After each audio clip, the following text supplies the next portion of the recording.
Brought to you by Penguin.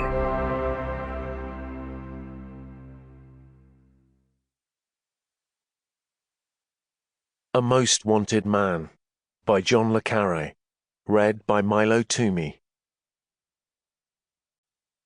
Chapter 1.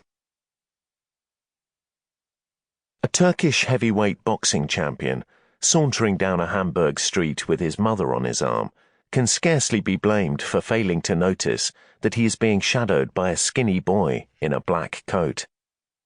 Big Melik, as he was known to his admiring neighborhood, was a giant of a fellow, shaggy, unkempt and genial, with a broad natural grin and black hair bound back in a ponytail, and a rolling, free and easy gait that, even without his mother, took up half the pavement.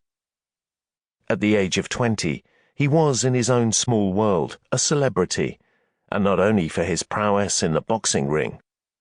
Elected youth representative of his Islamic sports club, 3 times runner-up in the North German Championship 100-meter butterfly stroke, and, as if all that weren't enough, star goalkeeper of his Saturday soccer team. Like most very large people, he was also more accustomed to being looked at than looking, which is another reason why the skinny boy got away with shadowing him for 3 successive days and nights. The 2 men first made eye contact as Melik and his mother Layla emerged from the Al Umar travel shop, fresh from buying air tickets for Melik's sister's wedding in their home village outside Ankara. Melik felt someone's gaze fixed on him, glanced round, and came face to face with a tall, desperately thin boy of his own height, with a straggly beard, eyes reddened and deep-set, and a long black coat that could have held 3 magicians. He had a black and white keffiyeh round his neck, and a tourist's camel-skin saddlebag slung over his shoulder. He stared at Melik, then at Layla.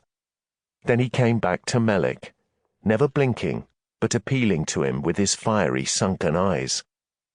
Yet the boy's air of desperation need not have troubled Melik all that much, since the travel shop was situated at the edge of the main railway station concourse, where every variety of lost soul, German vagrants, Asians, Arabs, Africans, or Turkish like himself but less fortunate, hung around all day long, not to mention legless men on electric carts, drug sellers and their customers, beggars and their dogs, and a 70-year-old cowboy in a Stetson and silver-studded leather riding breeches.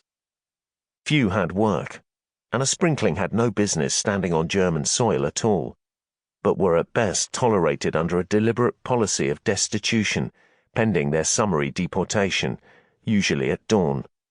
Only new arrivals or the willfully foolhardy took the risk. Cannier illegals gave the station a wide berth. A further good reason to ignore the boy was the classical music which the station authorities boom at full blast over this section of the concourse from a battery of well-aimed loudspeakers.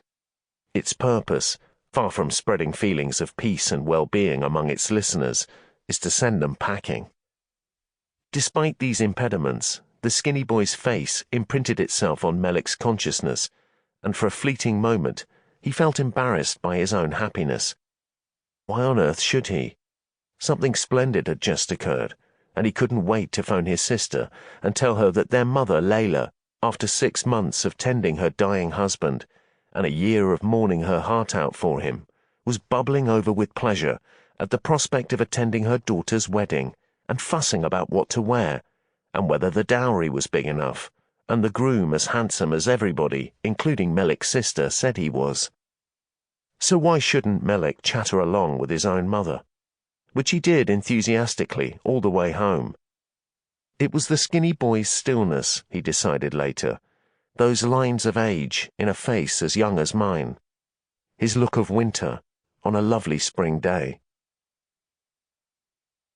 That was the Thursday, and on the Friday evening, when Melik and Layla came out of mosque together, there he was again, the same boy, the same keffiyeh and outsized overcoat, huddled in the shadow of a grimy doorway.